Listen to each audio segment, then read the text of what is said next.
Hey everyone, this week we're going to be looking at the topic of modern paganism and what does it mean? That's coming up next.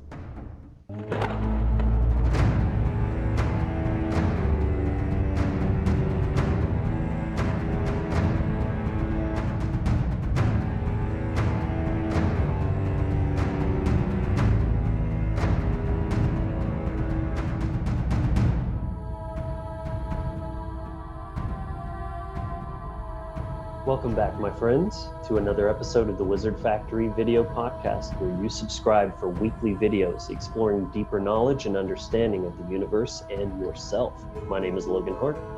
And I'm Brian Easterday. And if you're new to the channel, like the video. If you're new to paganism or you've been a long time practicing pagan, like this video. Also, if you like content like this, subscribe for weekly videos. And let's get into this. Modern paganism, what does it mean? Very simple question, a lot of complicated simplicity there. Well, let's start with the word paganism. In this context, we want to separate out some of the stereotypes for people who aren't familiar with what this really means. You might imagine pagan or shaman as, someone covered in soot and furs and with bags of bones and an old knobby staff, though this may have been true some of the time, thousands of years ago. That's not the case now, though shamanism and paganism are alive and well. Well, why is that? Because a pagan is simply one who draws his or her spiritual lessons from observing nature. It's interchangeable with animism, another name or title that we speak a lot about on this channel. And at its core, it really is that simple. There's a lot of other layers you can add on to what it means, but to us, that is its most simple, boiled down to it, its essence description of that. Yeah, and that's really a good thing too, because obviously we've talked about on this show, the importance of looking at our foundational assumptions and beliefs, because and your worldview, like all the pieces that are making up your worldview. Because if one of those is off, that's a filter that's going to then change all the way you are interpreting information, the way you choose to act in the world. So, our beliefs, especially at the foundational level, very much are extremely important for how we're creating our reality.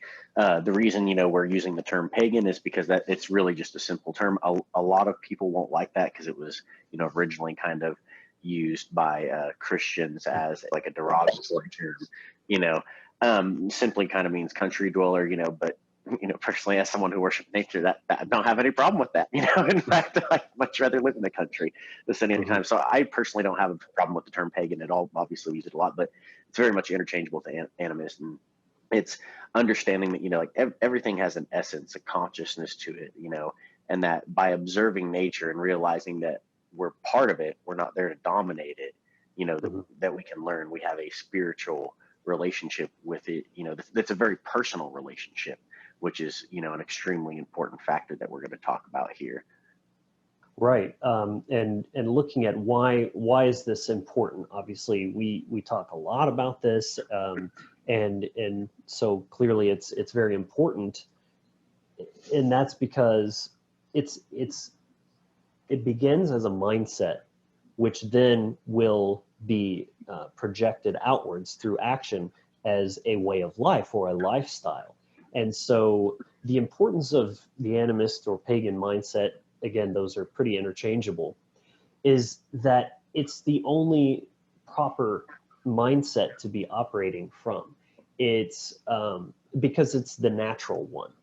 Just in that the natural belief about freedom or politics, the natural political stance is anarchist, because it's self-evident and discoverable through the natural process of experiencing. So all the natural laws are always at play, and a child is like a sponge.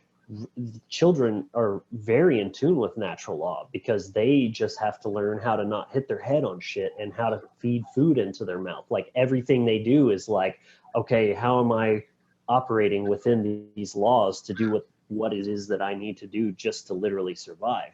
But just as in the runes sort of initiate from the basic physical all the way up into the spiritual, so does our own personal evolution. In fact, you could even see that we go through the stages of like the animal kingdom from reptile. The first 6 to 10 years of our lives are pretty much just bird brain, like, survival aspects. And then we start developing empathy and care more, and we start thinking about others besides ourselves. That's the mammalian aspect. And then right around the full age of reason, 18 to 20, I'd say, you're kind of stepping into your spiritual phase where you've kind of learned who you are, you've learned how to survive, you've kind of learned a bit about yourself and what you care about and what you're passionate about, and then you start going in and exploring. So anyway, all that to say that it's important to adopt this mindset because it's the one that is pure, that is natural as we come into the world with this, and only once we're indoctrinated, otherwise do we become other religions or political sects or whatever it is that you form your identity around. But paganism is the only thing that is actually decentralized. A pagan isn't an actual thing. It's just the absence of all the other things. It's natural, open, and free state by which to explore the universe and yourself. Yeah, and I think that's, it's interesting to note that it is kind of the natural default state of human beings. You'll see that with all indigenous cultures. They all have some kind of animist or what would be considered a pagan tradition, in the sense that, and that's whether they're worshiping, different elements, or they've developed, different gods or archetypes as a way of representing different, different parts of nature. It's my dog. It's the same concept applies, in all these different cultures. They just, the pantheon changes, or the words change, but you'll see these foundational concepts remain the same. The idea that nature is sacred, that everything has its own essence or its own life, that plant and animal life are something that you can learn from and that can be respected and that should be valued and taken care of. You see that in all indigenous cultures, and it's only that in really recently, if we look at the the span of human existence, it's only very recently that the idea that we are separate from nature, that like monotheistic mindsets took over within the last few thousand years. Which, when you're looking at the long history of mankind, that's really just a speck. It's not that long, but we can see just how detrimental it has been. When it first got adopted. And I know Christians won't like hearing this at all, but it's a historical fact. Look at what happened whenever Christianity first got adopted. Like it plunged Europe into a 1,000-year dark age. Like they all the engineering from ancient Rome and Greece of how to maintain cities and sewer systems and aqueducts and all, how to create beautiful art, that was all utterly lost and only started to get revived again, when the Renaissance came along. And that's when they started getting interested in classical paganism again.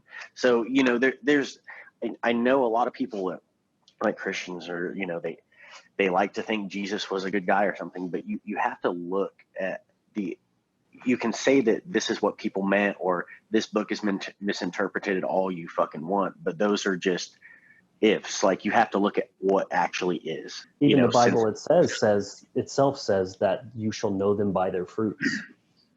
Yeah. Well, yeah, I mean, you have to look at how it actually plays out in natural law. And you can see when certain mindsets get adopted, and it's not just Christianity. There's, Islam. We speak about Christianity mostly because that's what's really prominent here in the West. And again, that's where we have our personal experience from. But any mindset that is, telling you that you are essentially separate from nature, or that you're disempowered, or that you don't really have a choice in things, that's a mindset that should not be accepted, because whenever you do, you start getting stuck in a victimhood mentality and you start putting all your power outside of yourself. And that becomes very dangerous. It paves the way for not only large religious control systems like the Catholic Church to have taken over, and we saw this historically played out. So we know that's what happens. But then that even paves the way for more government. Like our Western government, the control system, the way it's set up, that is all really rooted in monotheism. Like they're just one mindset that lays the foundation for another one to build off of. Exactly.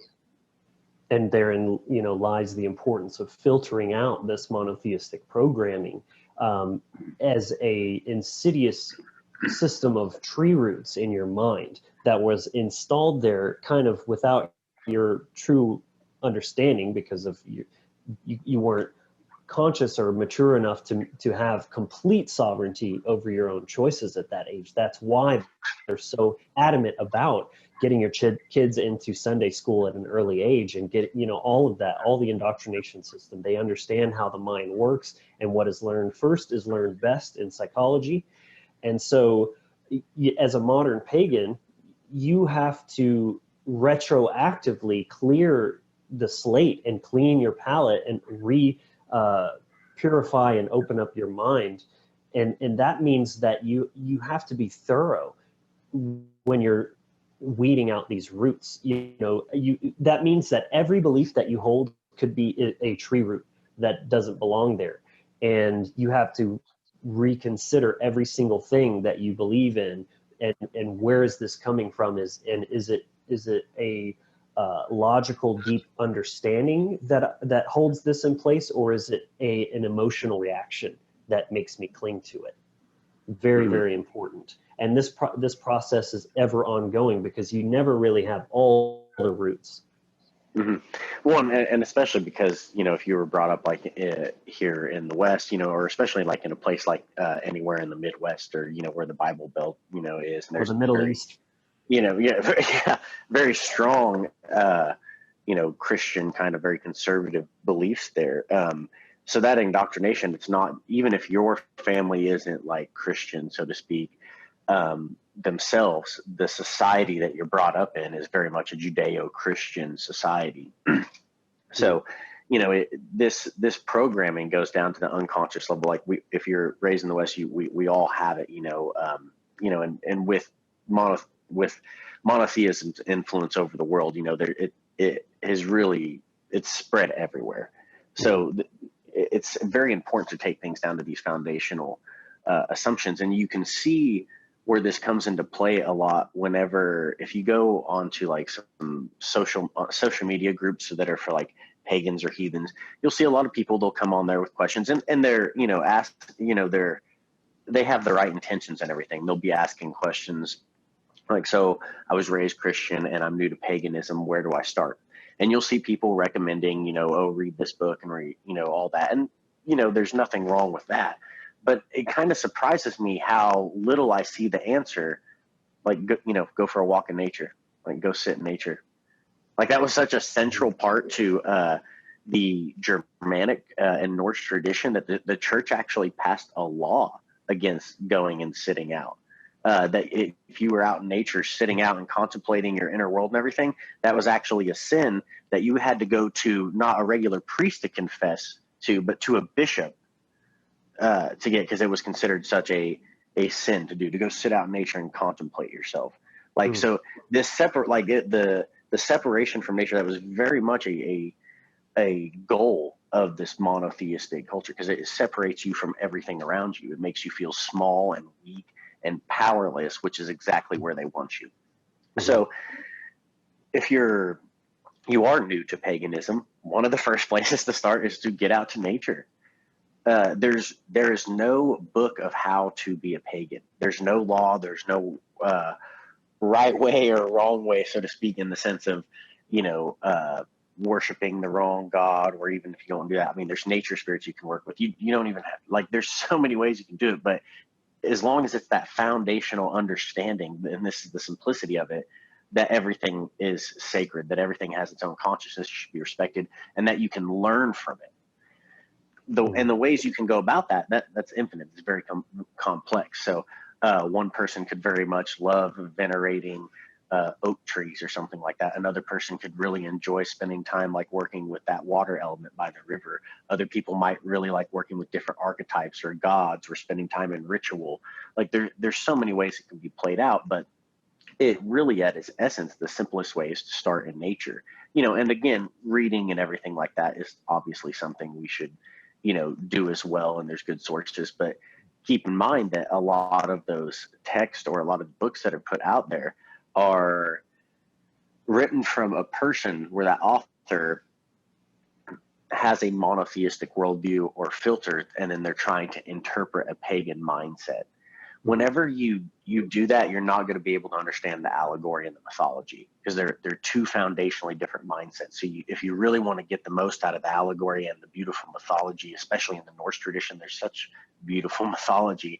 There's a lot of esoteric value in there that you're not going to see or understand unless you've gotten rid of that monotheistic programming. If you're trying to put that filter over the way you're interpreting the mythology, it's just going to seem like a story that doesn't really make a lot of sense, when really there's a huge amount of hidden esoteric knowledge and value to be contained in there. Absolutely, because as we know, truth is consistent, the laws are consistent, and that's the beauty, is any given tradition or pathway that is drawing from nature is at least a useful one. And if you stop thinking like a dogmatist and a collectivist, you don't need to label yourself as something and follow that thing religiously word for word. You can treat it like a buffet, take what you like, what is useful for you, and leave the rest. But the core is always the same, about activating your physiology, heart-based intelligence, sovereignty, family, good human values. And another theme that we wanted to really kind of overarch this talk here with, in regards to paganism, is adaptability. That really is one of the core foundational aspects of a pagan mindset, is that because it's so connected with nature, and because nature is so abundant yet harsh and volatile, that adaptability is 100% essential for not only surviving but thriving, which we'll get into more later. But for now, just this adaptability character has proven itself over time. I mean, it is an essential component, and this is something that is going to continue to change and adapt over multi-generations and through all the way up into this modern context, which is kind of how we're looking at this today.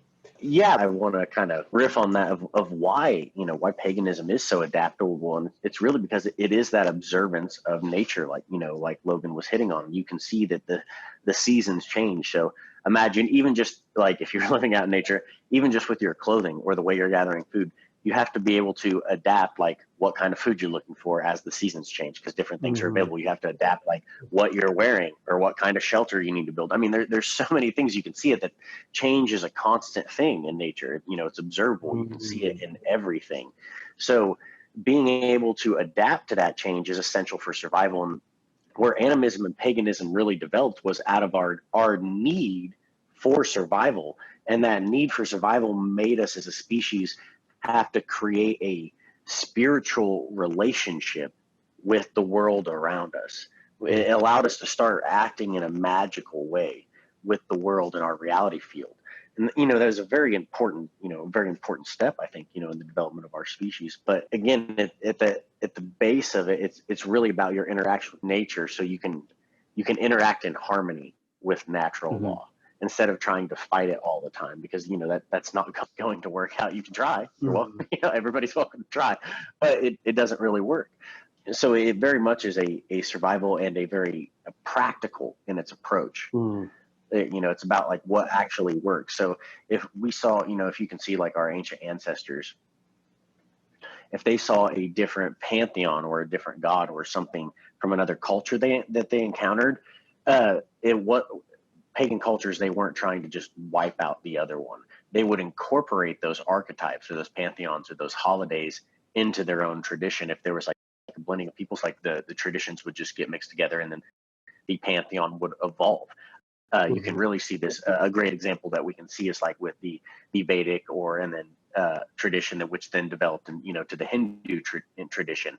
Hmm. Their archetypes, their gods, they're always evolving. So even if there is one god, that god can then evolve and change in its characteristics or what it kind of represents. So it's this theme of change and adaptability, which allows it to be such a natural mindset, because it really allows you to survive in a healthy way, and to operate with the world like in a healthy psychological way, Hmm. as you're understanding how nature works, and then you are developing a belief system that is, incorporating that allows you to develop a personal relationship with it. Right. I mean, what reason would anyone have to feel the need to eradicate a different pagan belief system?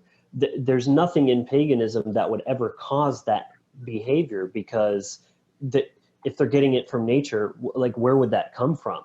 That only comes from man-made bullshit belief systems, and that is implanted specifically for that reason, because that makes it a cult, essentially, that it's, you're either with us or you're against us. This kind of mentality is used, across the board within the different layers of the control system. So that's, again, why it's so very important to identify this type of thinking, and just how dangerous it is. And another thing about when you were talking about how they were closer to nature, so it forced them to be more connected with those cycles.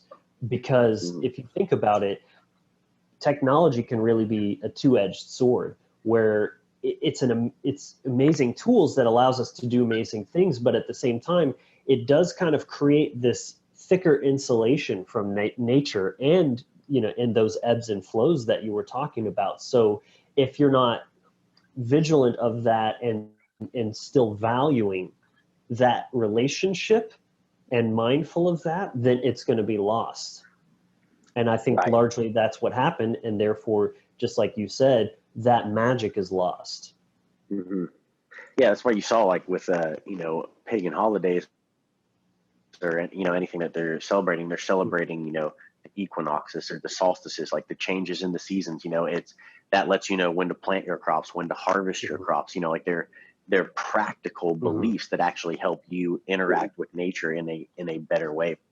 And you can also see it when you're looking at the survival thing. A good example would be when it came to some of the druids, and this is a concept that Thomas Sheridan has spoken about before, but he's also written about in his book, The Druid Code, and some others.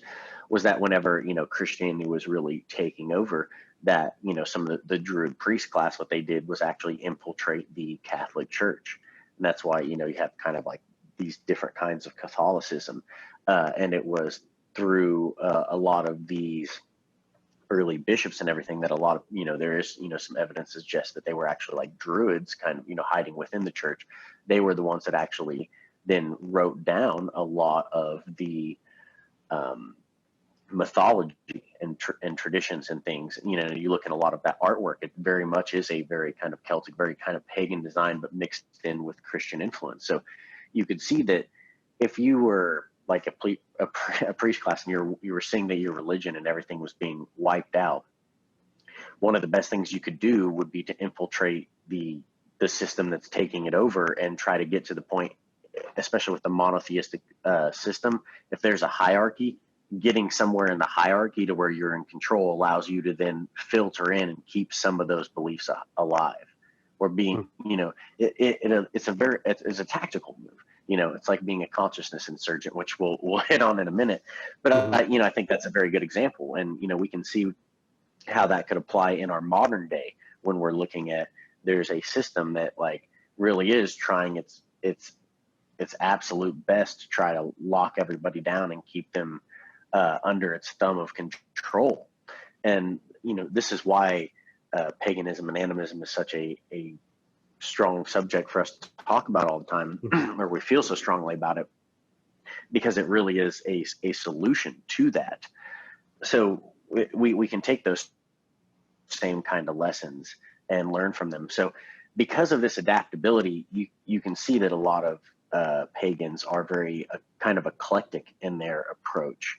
there are some that will operate within like the same pantheon, or they kind of have a little bit, I wouldn't necessarily say rigid, but a kind of a more focused area that they stay in. Like they'll work with even certain gods or even only a couple deities.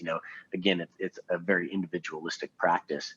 But there's also a lot of just as many pagans that are very eclectic in their approach, that they will work with different deities from different pantheons or different traditions, or traditions that are kind of similar.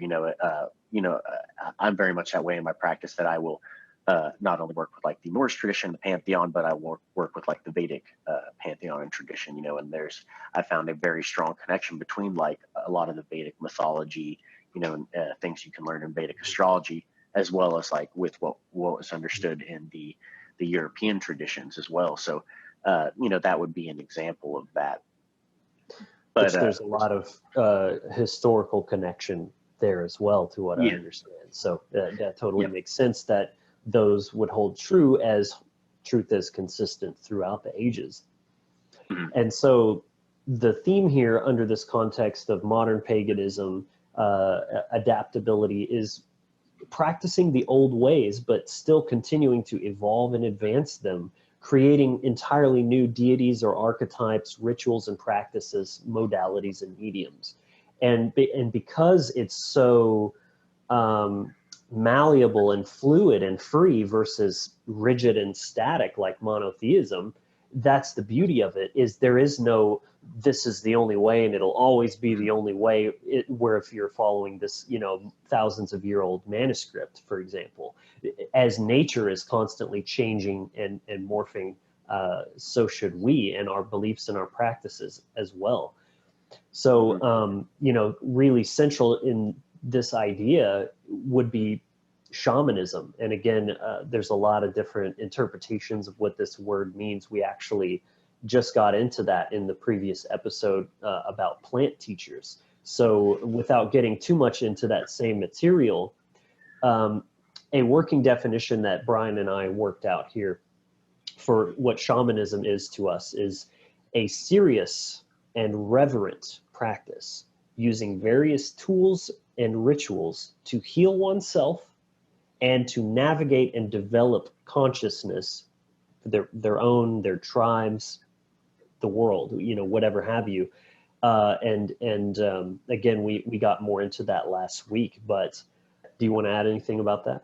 Yeah. So, one of the things that you can see, a lot of people will look at pagan practices and kind of like put that blanket label of shamanic practices over them. Mm-hmm. And it's kind of like one of those things where not all paganism is necessarily like a shamanic practice, but shamanic practice is something that comes out of paganism.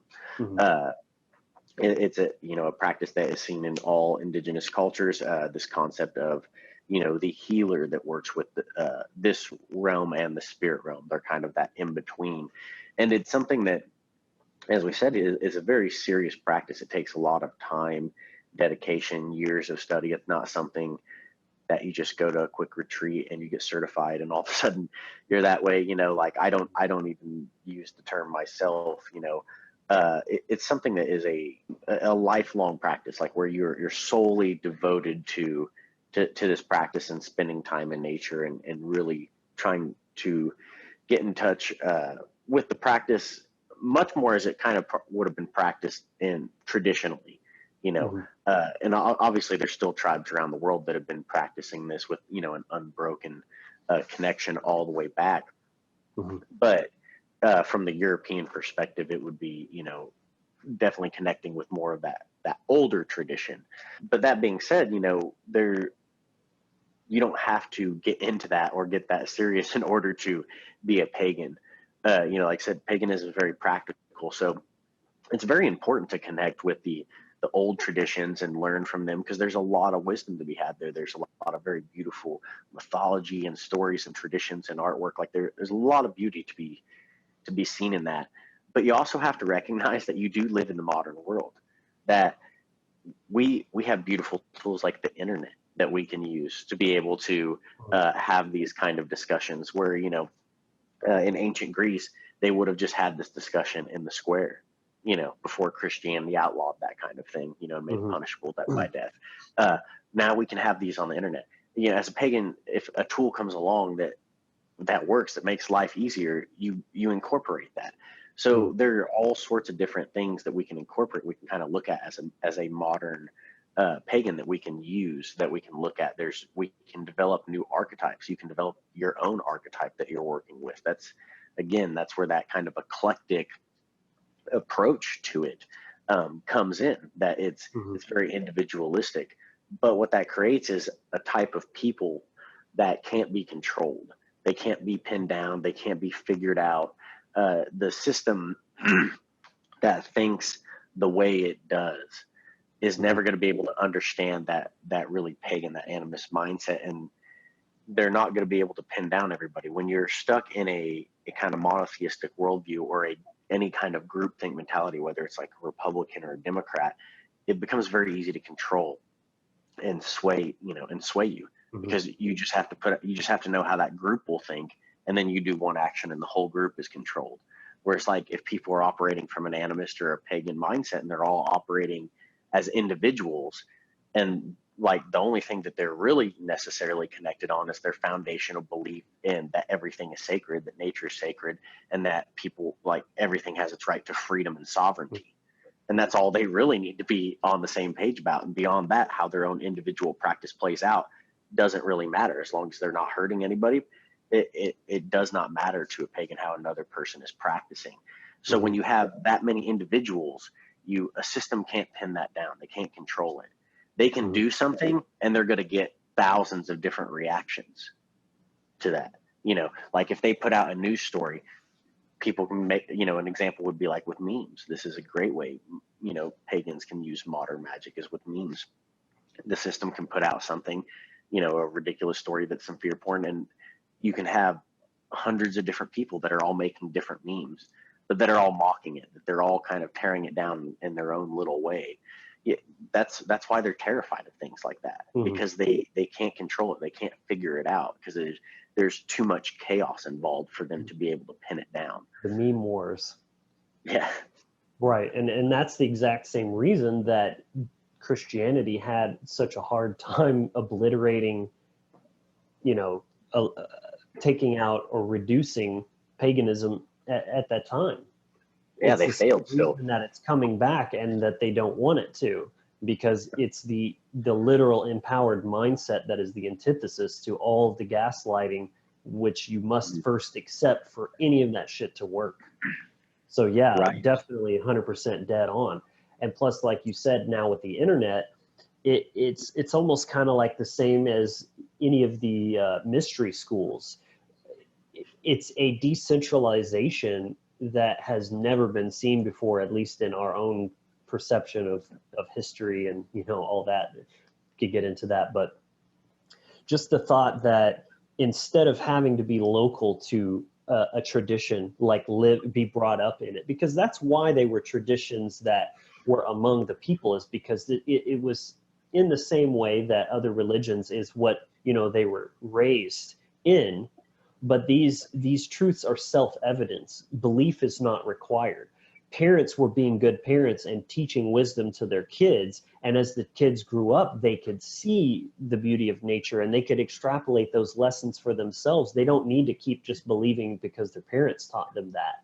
But you Mm-hmm. see how, like with the internet, instead of being initiated into, say, like the Masons or something like that, you can just read about all these different traditions and understand the symbolism and be able to tap into that power without being sort of even more so put in a box, Right. more than ever.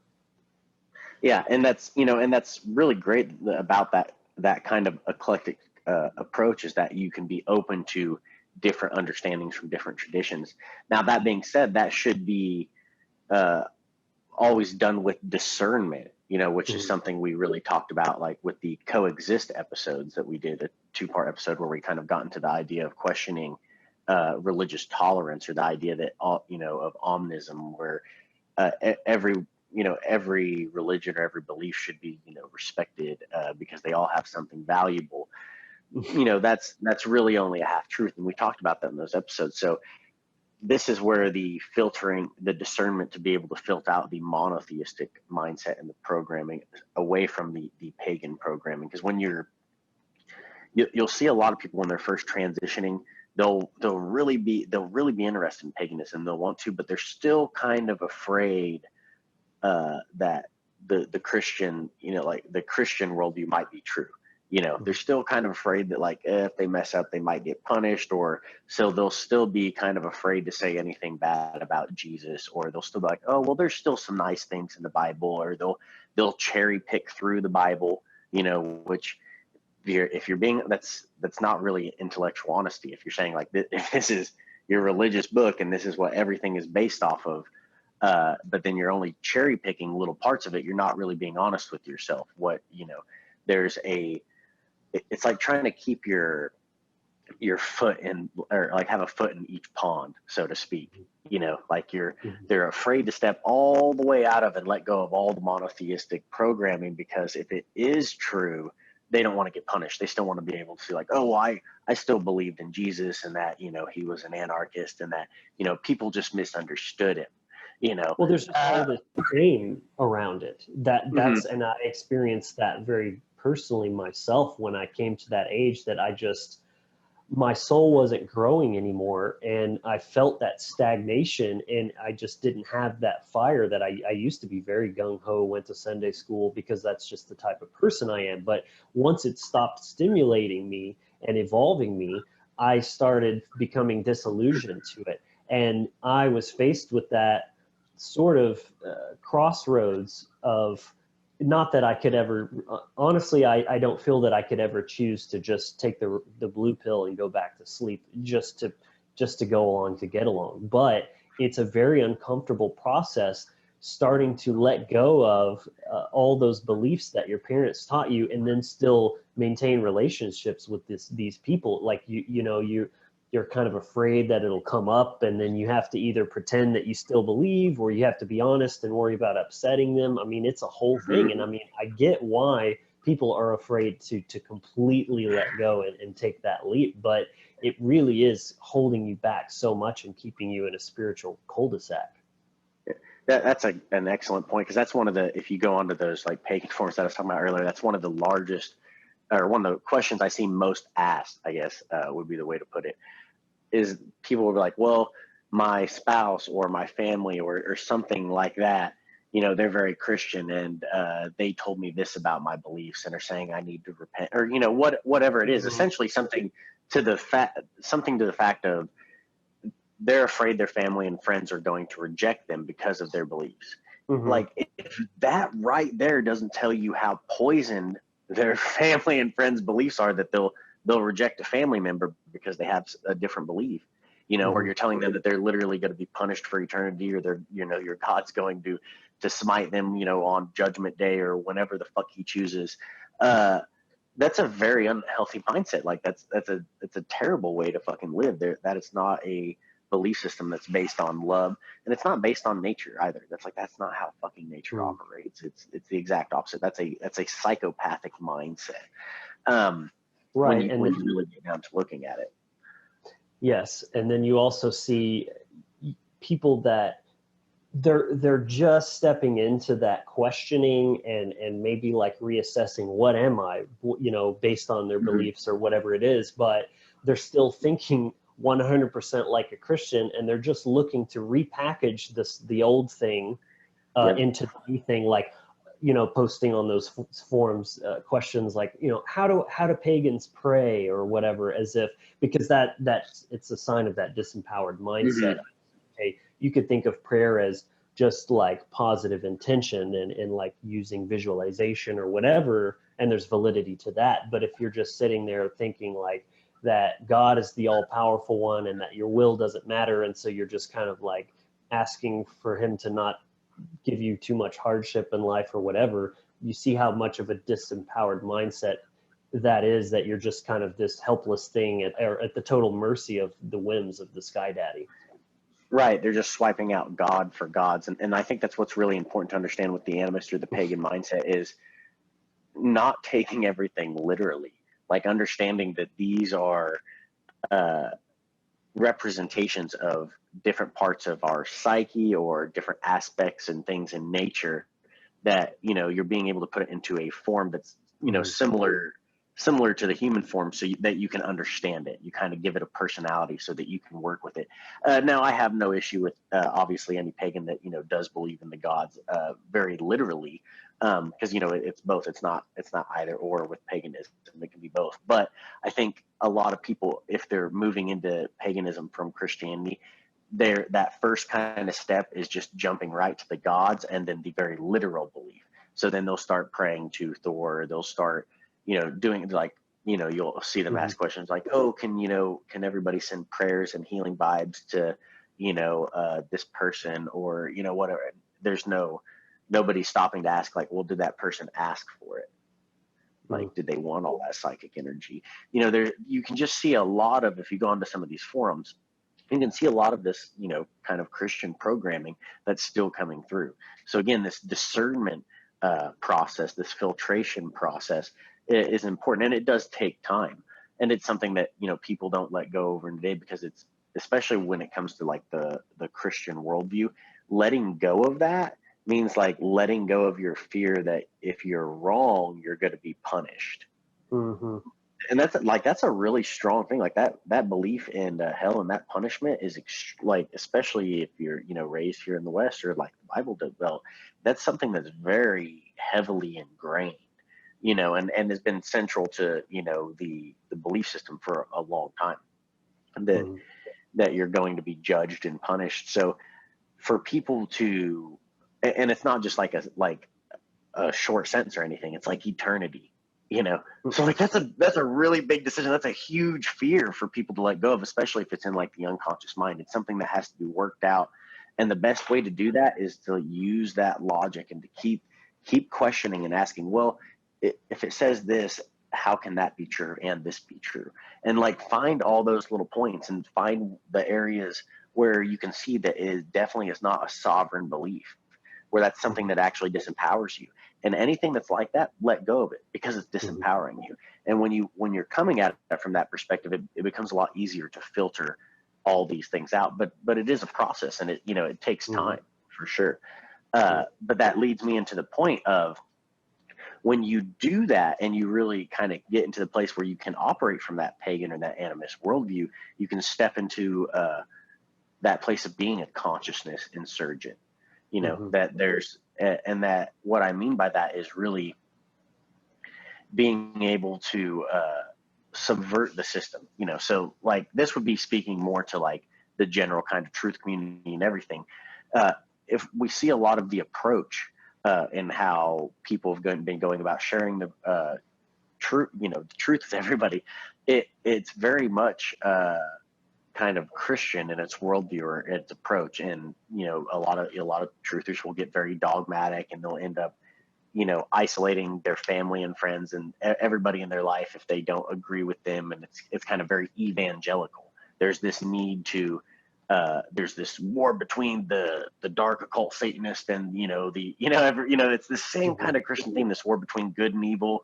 And it's this kind of end times apocalyptic kind of approach or worldview that they're operating from. And we can see that doesn't really work. It's not really sustainable, and it turns far more people away than it actually informs them. So by being a consciousness insurgent, one of the best things, like, you know, and this is in our opinion, mind you, but, you know, let us know in the comments what you think, is I think one of the keys, especially for like people in the truth community, if they actually want to start reaching other people, is to get rid of that monotheistic programming, like drop the Christian programming and the Christian fear porn and being afraid of the dark occult and all of these things. You have to start adapting that magical worldview, that animist or that pagan worldview. Because when you do that, you become such an individual that, again, like we mentioned before, you can't be controlled. They can't pin you down. That you can start operating in a way that no matter what they do, you can adapt and change to it. So say they pass a law to do something. Okay, well, you break that law, or you figure out a way to get around it very cleverly. Like with censorship on Facebook, this is a good example. They don't want you talking about certain things, you know, use a code to come up with, talk to it. You know, that was something, you know, Thomas had talked about on this page that was like a little kind of experiment that he did that went really well. That's a perfect way to go about it. That's a pagan approach and a pagan solution to the control system. So if their algorithms, if they're picking up on certain words or certain phrases, you change it. You come up with nicknames that only people that are in the know are going to get it, and the other people are it's just going to look like a bunch of gibberish, because unless they have that worldview or that mindset, they're not going to be able to discern the code. So like instead of Greta Thunberg, the Doom Goblin. Yeah, the Doom Goblin, you know, like, like, yeah, exactly. So you can do all sorts of little things like that. But the key to it here, in the central point that I'm getting to here, is that you adapt. You stop feeling like such a victim or crying about things, and start having like fun with it.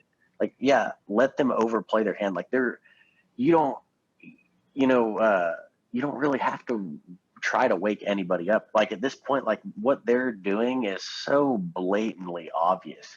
Like it's so, like there's so many things that you could look at. Like even with this coronavirus thing, right?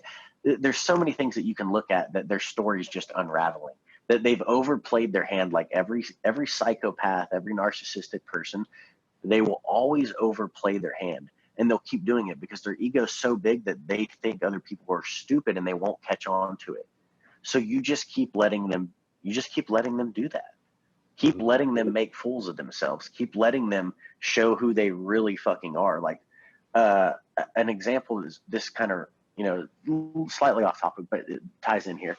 I went to like visit my mother recently, and when I got there, you know, she had like kind of the mainstream news on, so it was like kind of on in the background for like 30 minutes, and you can just see like how terrible their trash magic is. Like that was the first time I'd watched like any mainstream media in a really long time, and I forgot how just absolutely fucking shit it is. The first story was like a lady, you know, who works at a hospital, so she was like afraid to spread the disease to her kids, so she chose to self-isolate in a camper that's on their property. And you know, they're talking about how she hasn't hugged her kids in like over a month and doesn't see them, but she's right there on the same property. That's shows you the kind of mind control and programming that a lot of people are that brainwashed. But if you have any little bit of common sense or any little bit of fucking soul to yourself, that tells you something's wrong. Like especially as a parent, like you're gonna let some fucking news story or some fear like make it to where you're not going to like hug your child for over a month, and they're like they're not even 100 feet away. Like fuck that. Like there's nothing that would keep me from hugging my little munchkin like all the time, you know. Like it's just, you know, and we haven't bought any of that fear, and he's, you know, healthy as he always is, you know, running around being, you know, being a dinosaur. But then right after that, you see that there's it's all these celebrities, you know, and they're doing these little call-ins from their home, and they have just all lost their fucking charisma. Like even, you know, I saw like Will Ferrell was one of them. Like his hair is all gray and he just looks like, you know, they just all look absolutely terrible. And, you know, they're banging fucking pots in support of people. Like what the fuck? Like it's like a bunch of clapping fucking seals. Like, you know, and you see it's all of them together on their screen banging pots. And it's like, this is just so goddamn pathetic. It's such piss poor fucking pandering, you know, and things like that. So they've lost their charisma. So they're trying everything they can that's why they're pushing so hard right now, because they see this pagan mindset. Enough people are waking up and adapting a worldview that allows them to see through all this bullshit. So now not only does it become more obvious, but they're pushing harder and harder because they're trying to lock it down, because they know if they don't do it now, it's not going to happen. But you can, when you can see this and you can start operating as an individual and start, you know, pointing these things out to people, you know, and just letting them like, yeah, look, like just look how insane these people are. So instead of coming at it from the perspective of, oh, you know, there's dark reptilian overlords that are, you know, like you're going to turn people the fuck off doing that. Instead, like teach them how to observe nature, like how to make their life better, and then let them look at like this control system and how it's like it's doing everything it can to go against that foundational sovereignty and that freedom. Like that it really is that simple. And it allows us to start making a lot more of an impact on the system, I think, when we can adapt this kind of mindset and operate from that. And it helps us not get stuck in the fear porn or the thought that it's the end of times, or that, you know, even if they did get the whole control system, you know, a Christian worldview would be like, oh, it's dark, everything's over, you know, the satanic control system's running the world now. A pagan would It's see all like, up to okay, Jesus coming back at this point. yeah, like, whereas like a pagan, if that happened, I would see it's like, well, yeah, that things are getting a little fucky, but change is constant and nothing lasts forever. So even if that system got complete control, it's not going to last forever. It can't. It goes against nature. Like, Right. in It will be all things with time recycled. change and get smashed and get recycled. So it, you know, that's like they tried to smash paganism. It like kind of went away for a little while and it's coming back. Like it's, you know, you can, they're understanding that change is very central to keeping a positive mindset and how you're addressing these things. Yeah, a lot of good points you made there, man. Yeah, if you're enjoying this video, give us a like down below. We appreciate that. Moving on, one last thing to hit on before we start kind of looking at the more solution, wrapping things up portion about paganism is that it's not rooted in victimhood mentality. It's not rooted in controlling other people. It's about personal responsibility and accountability, owning what's yours and nothing that isn't. Essentially boundaries, you know, thurizage right here. That's what that means, is who you are, the entirety of it, and what is your, you know, your rights as a human being. All of that is intertwined with that. And so it really is central to all deep spiritual understandings.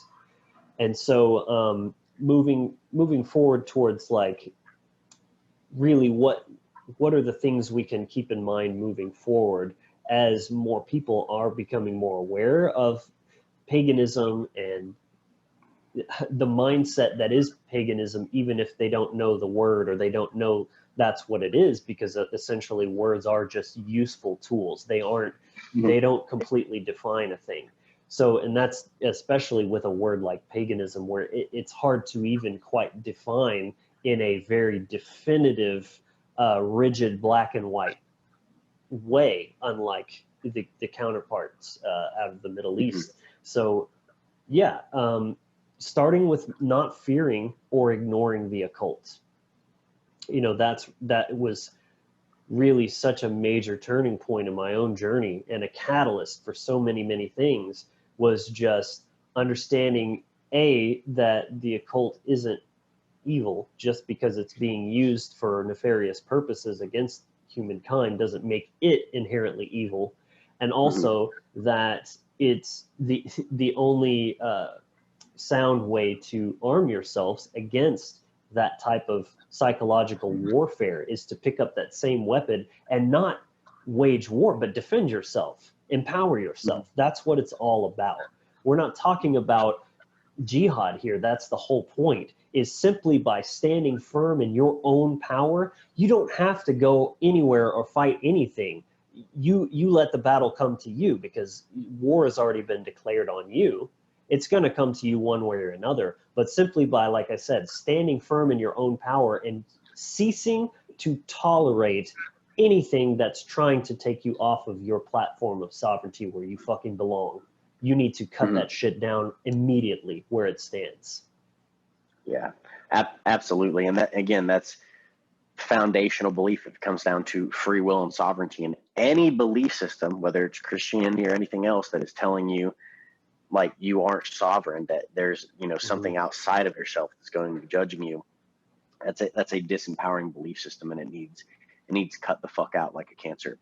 And that's, you know, very, very important, because that's the healing process that's going to allow you to really step into your power, to where you can step into a magical state of operating in the world.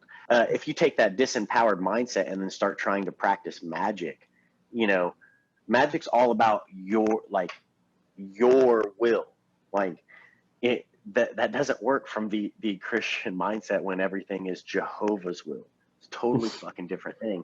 If you have power outside of yourself and you step into that circle, start performing magic, things are probably not going to go very well for you because you've opened yourself up as like a food, like you're easy fucking prey. You haven't declared yourself as a sovereign being, that it's your free will that is being enacted within that circle, like within that head.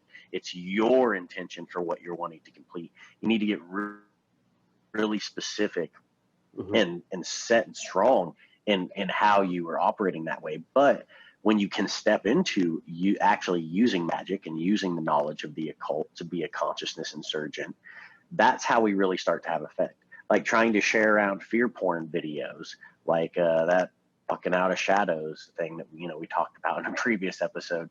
That does, all it does is push more fear porn. It didn't have a single bit of fucking knowledge, like actual occult knowledge of how that applies to your consciousness, how that can help you, how it can be used to our benefit. There's no solutions in there. So you have to actually step into a pagan or animist mindset where you're not afraid of those things, where magic is an everyday thing, and you can start operating from that. So you can start using memes, memes are essentially sigils. And you can start using meme magic, and you can start having fun with things, or performing ritual, and just doing other things to combat the system, not by making yourself a more empowered individual. Because when other people see that, that's what they'll respond to. If someone is really angry and they're talking about being a slave all the time, like, people aren't going to respond to that. Like, you have to learn how to empower people, not just tear them down. And it's not to say you don't point out a control system or how they're being used and how they're being manipulated. But it's the way you go about doing it. Like that, the method of delivery definitely has an effect on the outcome.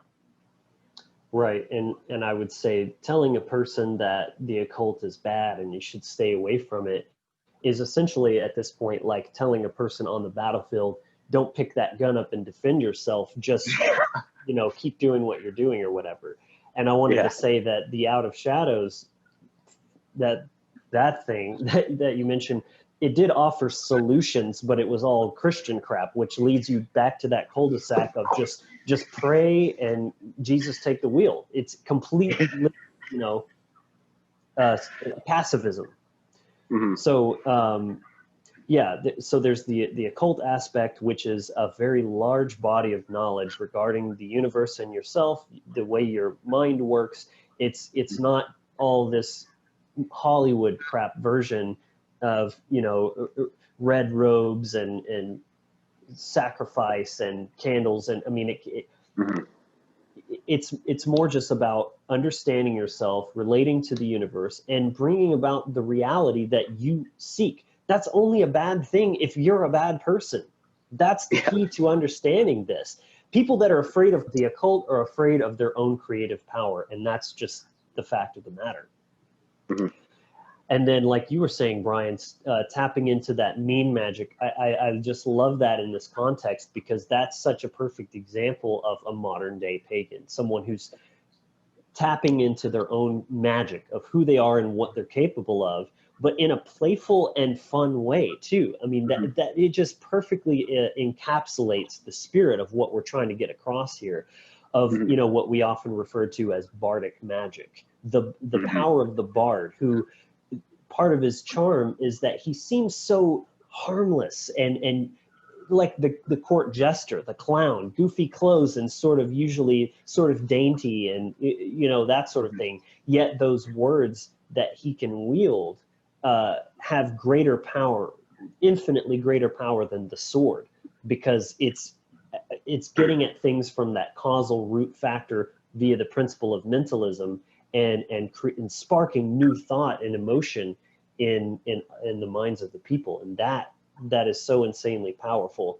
And an example we love to refer to as a modern day bard, whether he realizes it or not, to what extent, is J.P. Sears. You probably know him from the ultra spiritual Awakening with JP, where he talks a lot about vegans and flat earth and all this kind of stuff. He's just such a glowing example of how you can get away with practically murder if done in the right way, if presented in the right way, where it's that very fun kind of provocative but playful energy. It's not just this belligerent smash anything, stupid sheep, kind of thing that you see so often. Right. Yeah. His recent video he did, in response to like believing everything that you're told or whatever, like Yeah. that's a great example, where that is a much better way to try to highlight issues for someone than do anything like making comedy video, because one, he's just making the video. He's not addressing anyone individually. So that person like is not being attacked directly or personally. If they hear something, they're recognizing like, oh, well, the shoe fits, but they're the ones recognizing that. So Exactly. like that's a You beautiful nailed way it. to kind of get past that resistance or that barrier, like he really is such an excellent example of like what a bard would be, and being able to incorporate that kind of comedy and that humor or that perspective where you look at things from a uh, an outside kind of worldview of like what the official narrative is, and then kind of joke about it. So instead of freaking out thinking that we're all going to become slaves and like all our freedoms are going to be totally gone, just look at the absurdity of it and laugh at it. Like it Right, really is because that fucking absurd that when you can disarm that kind of mindset by just kind of mocking it, but like in a fun way, it just but shows in an how intelligent ridiculous it way is. too. Yeah. Yeah. And in an intelligent way also. Yeah, it's that Mercury kind of energy. What's cool about that is the bard he's not touting himself as this authority figure or a leader or something like that. He's more just kind of one of the people that is, sort of like, and again, comedians are very much the same way. Yeah. It's social commentary that's providing a very honest mirror and holding that up in front of people. And like you said so perfectly, if the shoe fits, it's not them saying you're this or you're that. It's if you're going to recognize it, that's on you. It might make you uncomfortable, but then you sort of just project that and get angry at them and saying that they're being offensive or something like that, rather than realizing, well, you only got mad because you saw yourself. Right. Or maybe you deflect it like, this can kind of elicit that us and them mentality of like, so say when he's talking about vegans, it's easier to compartmentalize that and laugh at it from a context of, oh, those people, there's what a hoot, versus other things that are more ambiguous you might talk about that probably apply a lot more universally, and you're kind of like, oh shit, that is kind of goofy, huh? Like it makes you feel silly, but in a way that you can laugh at yourself. Right, because I think that is a very important tool, especially for being able to step into a worldview where it's not all doom and gloom, like, and getting rid of like a lot of that programming that's fear-based, laughter and comedy. That's very useful. Like one of the the things I really found to help me in getting past the Christian mindset was just kind of joking about it. Like you kind of have to look at the absurdity of it and then just kind of laugh to yourself. And that's a very kind of alchemical process. Like that helps you transmute that type of energy and all that fear-based programming and do something else, because you're just redirecting that energy. And that's the same thing. If they have people like Bill Gates or all these other people, they're bringing on like the little doom goblin. These people just make a fucking fool of themselves, or they always overplay their hand to where you can just see them. So then you can just take that and you just start having fun with it. Like that is by far a much easier way to reach people than getting stuck into total like fear porn and doom and gloom perspective, and then running around like your life is going to end. That you're going to reach a lot more people and be a lot more effective if you can come at it from that approach. Right, and you can look at it like sort of working with that archetype of the trickster. And again, this is perfect in this context of handling things and interacting with the world from a pagan mindset. You could think of movies as a perfect example of paganism, because what are they? They're a story that depicts archetypes, much just like working with, Thor or Vishnu, that is teaching you things about nature, about just the way things are, human existence, but displaying them in a way of like, well, this is what happened when all of this went down, but more condensed down. I always think of natural law summed up as if blank, then blank. So you're seeing this story play out of these conditions that all aligned in a certain way, and you can kind of look at how it played out, but usually in a very poetic way that can kind of teach you something. There's a moral of the story. And so an excellent and recent example of that is the Joker, which we also recently did an allegorical breakdown of that movie. And in that, it's all to do with that trickster energy like Loki. And or even looking at Heath Ledger's, what does he say, his tagline, why so serious?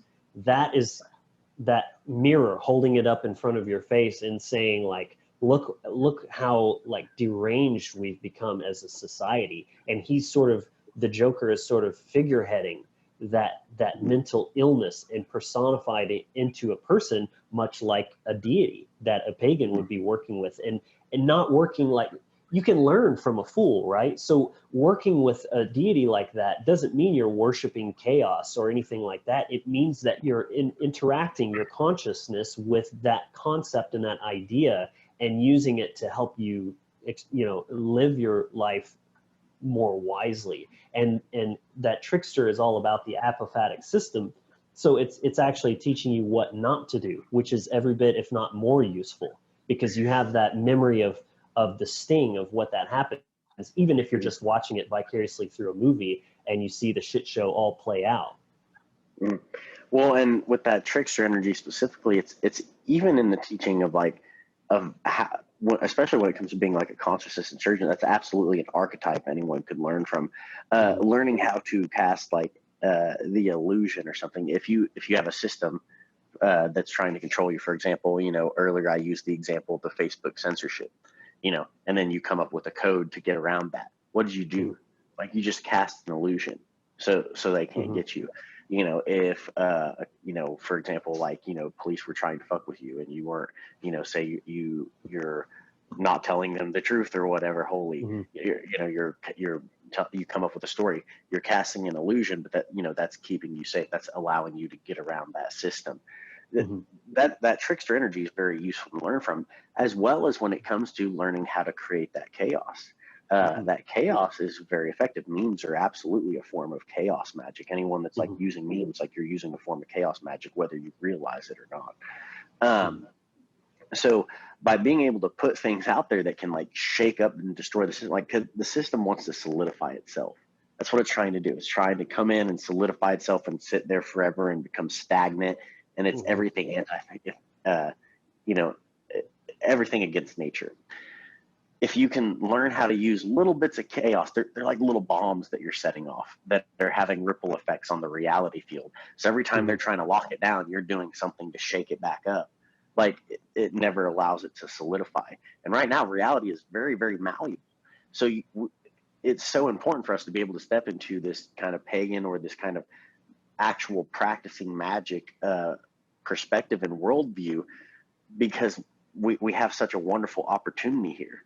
Like, if we can get out of the fear porn and thinking we don't have these all powerful beings that are in total control, and that if we don't try to be evangelical and wake everybody up, then we're all fucked. If you step out of that powerless mindset and step into a place of like, oh, they're trying to do this, it's really terrible, I'm going to mock it, and I'm going to drop these little bits of chaos out there, like that shakes everything up. And they can pin that down. That's the way you go about destroying and dismantling a system like this. So that's why that pagan, that animist perspective, and operating from that magical state of being and actually practicing the art and craft magic is so absolutely important for us to actually bring down the system of control. Beautifully stated. And that's all we have for you this week, but we appreciate you watching. New episodes every week, so please, if you enjoyed this video, give us a like and subscribe. Also, you can find out more about us, our products and services, on thewizardfactory.com, so check that out. And also find us on all the audio podcast platforms such as Spotify and iTunes. So if you made it this far, thanks again for watching. We appreciate you so much. And until next week, be empowered, be inspired, and be encouraged. Sweet.